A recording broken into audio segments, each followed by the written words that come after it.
So in terms of looking after the team, you've obviously put systems and processes in place to help control and manage the business. So what does your typical day and week look like in terms of Zoom calls, team meetings? Because that routine, those habits, that the beat of the street of the business. What does your typical week or a day look like? Either or both.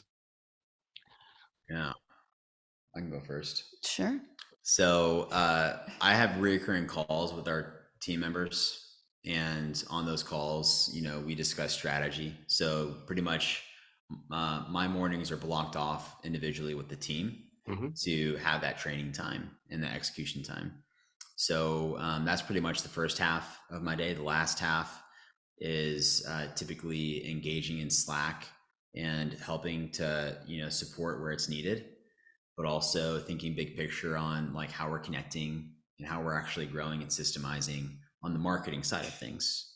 So but it's pretty heavy on calls, and it's not always going to be that way, but it's just been effective for us. So we're the day for me is pretty stacked with calls with the team.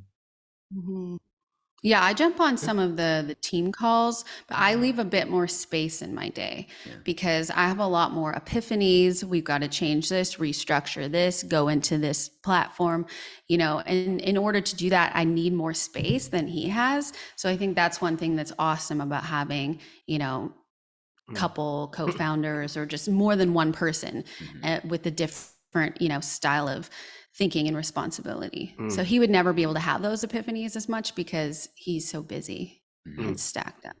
Yeah. My day's a lot better. Well, I do love that. So, and we use the term dance a bit. You have a dance between quietness and busyness. And quite often the inspiration happens in those quiet moments, doesn't it? It does. Yeah. It's always when you least when you're not pushing as hard. Yeah. And Nicolle has a special talent of, it's weird, but she can see the future. I really believe it. It's wild. Like I feel like some people just have this intuition that others don't have, and they're born with a wisdom and an intuition, and Nicolle has that.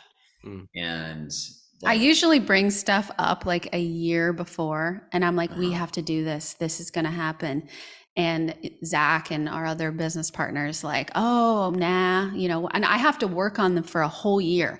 And then they'll call me and they'll be like, oh my gosh, this guy we were talking to, he had this brilliant idea. And I'm like, I told you that a year ago. Like they needed outside confirmation. We're learning to listen faster now, though. Yes. Okay, good. That's helped too. Good. Yeah. So really, maybe the next business is a futurist for you, Nicolle.